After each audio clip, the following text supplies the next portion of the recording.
progress. You have to realize, well, I mean, you don't have to, but it could certainly help you if you realize that in this life, in your real life, you're being told a story. You are being told a story. And more importantly, you're telling yourself a story.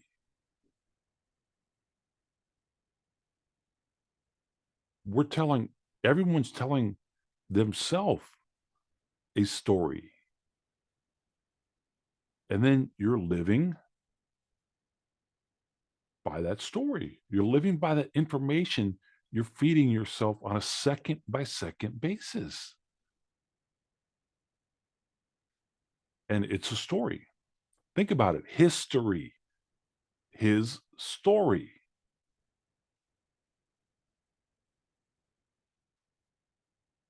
A good story doesn't have to be factual. And your story may not be factual, the one you're telling yourself on a daily basis, and the one you're telling everybody else on a daily basis, and the one they're telling you on a daily basis. For instance, here's a good story. This is a good story. This woman, right, was supposedly ran out of gas, and a homeless guy, a guy who's homeless, gave her his last $20 for her. So this homeless guy right here gave his last $20 to her.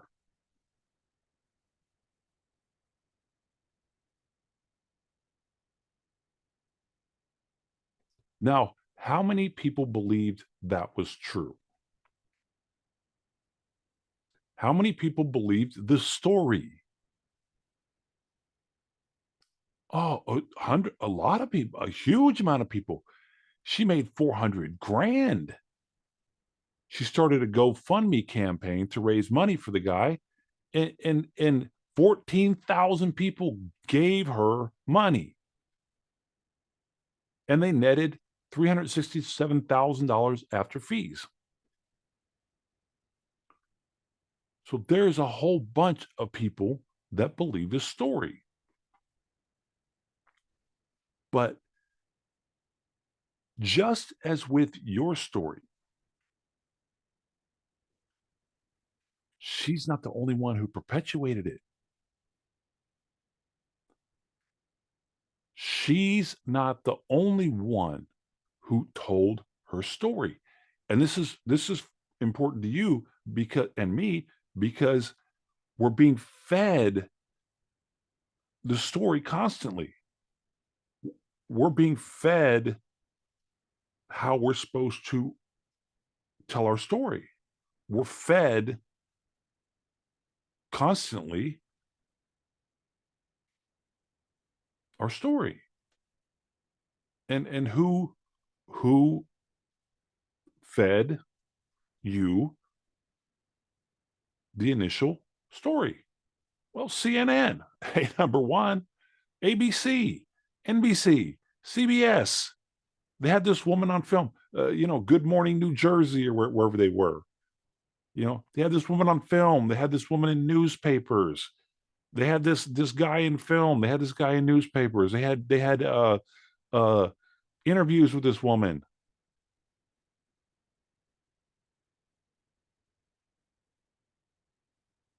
A whole bunch of people helped tell this story. Not just her, not just her little Facebook post. Wasn't just her Facebook post. So there's a whole, I'm just saying that because there's a network, a huge network of people telling you your story. So you just go, yeah, that's the story. But when you dig deeper, what you find out is this guy didn't give her the $20. She gave him the $20 to give her. And she staged the whole thing. She staged the whole thing with this guy, her boyfriend. They staged the whole thing. It was made up. It wasn't real. The story was not true that he gave her his last $20 so she could get gas. It's a false story. It's not real. Well, guess what?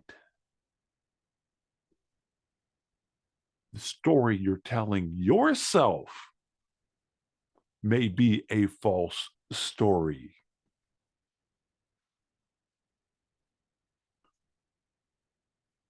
Here's a high school kid was out gigging frogs with his buddy. They heard something in the bushes and they ran. And when they got back to town, right, in their small southern town, when they got back to town, everybody's like, or the people, at the main gathering spot are like, what happened? They said, we saw something in the woods. There was a creature there. Something huge is out there. Something crazy is out there. And guess what happens? Decades later, the legend still haunts them. They still are believing it. It's a lie. It's a story. It's not true.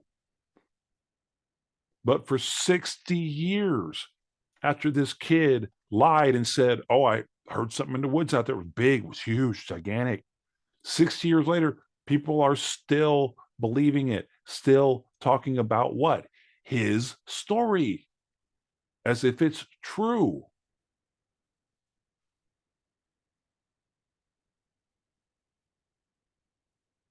Now, the question is, what story are you telling yourself that's true? This guy right here talks about how when a story gets told, how it gets constantly reinforced and constantly perpetuated by people that the story serves. In this particular case, he's talking about like archaeology.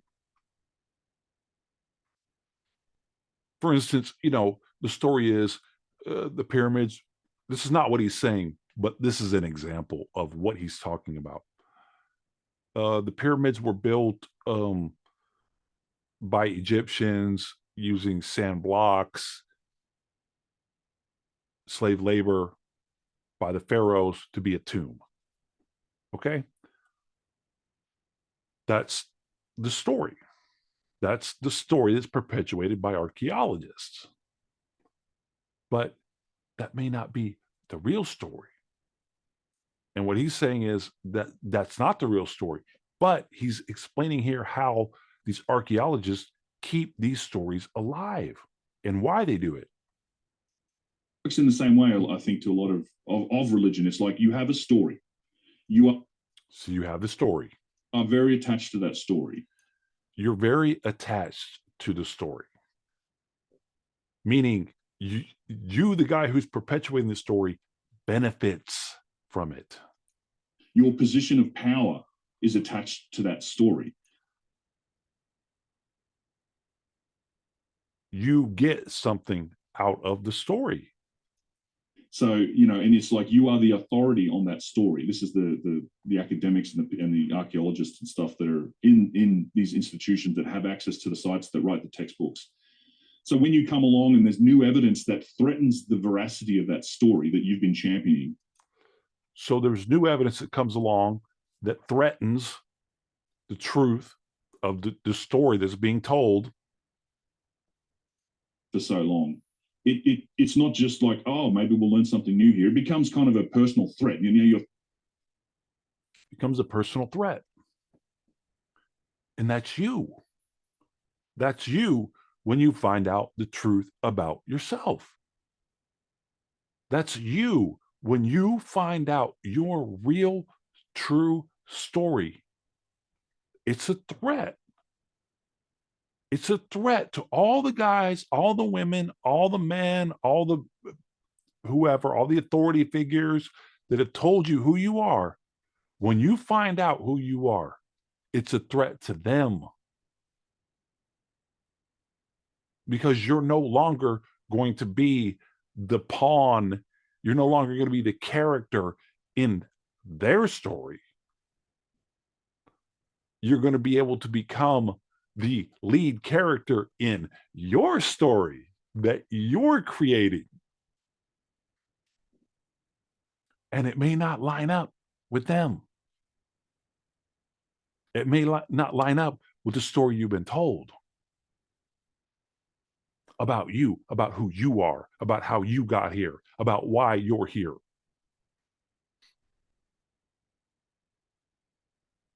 Think about all the stories you're told.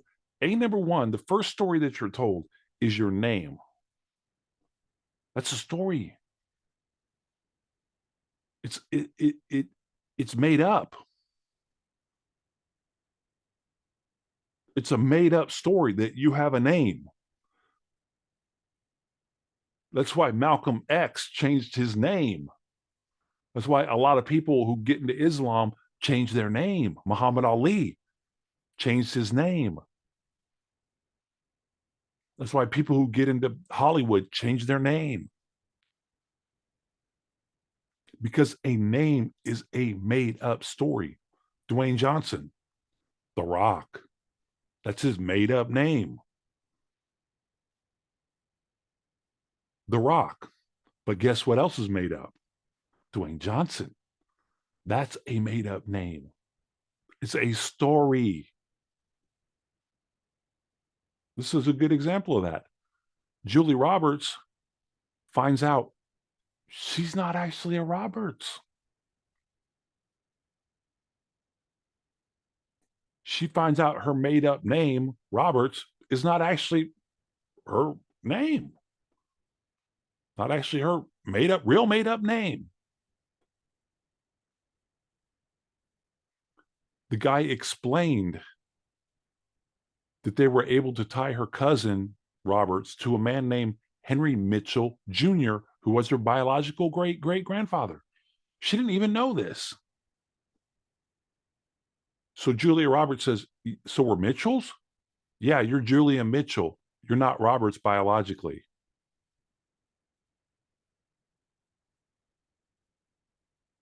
Okay, so now here's a guy that says, from my information, from what my story is, your name is not Roberts. And guess what she does? Well, on one hand, my mind is blown. On the other hand, there's a part of me that, my family is my family, and I do prefer the name Roberts. She didn't even care. She's like, so what? So what if you think my name is Mitchell? To me, I'm a Roberts, and I'll always be a Roberts.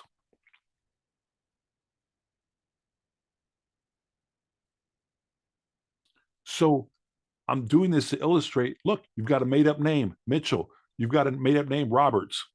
This guy's saying, well, your made up name, Mitchell, is really true because, I'm basing my story on DNA evidence and I'm saying that you're a Mitchell. And Julie Roberts says, I don't care what your evidence is. I know my family is my family and I do prefer the name Roberts. So I'm a Roberts. I don't care what your quote unquote evidence is. I don't care what you're saying to be true. I don't care what you're talking about. Because they're both made up ideas. They're both made up ideas. The name Mitchell is just the same as a made up idea of Roberts. It's just made up of different substance. One substance is DNA and one substance is I know what I know, me.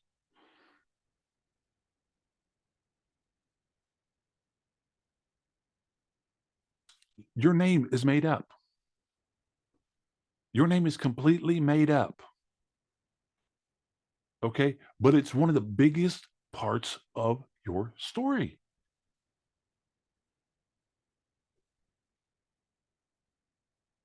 And you keep telling yourself this story every day.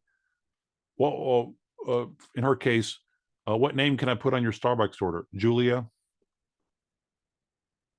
Okay, please type in full name. Julia Roberts. Who are you? I'm Julia Roberts.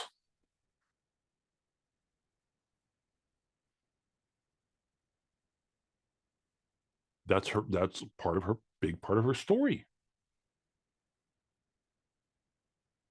And then think about it. In Hollywood, she gets name recognition off of what? Julia Roberts. We need a woman for our picture. Do we have any ideas? What about Julia Roberts? And then everything that's attached to her name.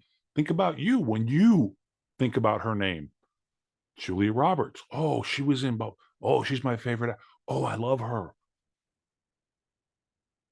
Just off of the idea of her name. Someone saying her name, Julia Roberts.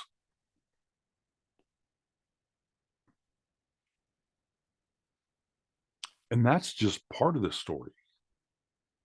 That is just part of the story. Part of your story is your name. There's a whole bunch of other stuff you're filling in. Every single second of every single day. And this story was given to you by somebody else. Somebody else has, as this guy put it, championed your story. Someone else is the champion of your story. And what I'm saying is, when you really look at what's going on and you break your story down and you separate yourself from your story, you become champion. You become champion. No one else is championing your story. You become the writer of your story. You become your champion of your story. You become the hero in your story. You become the star of your movie. You.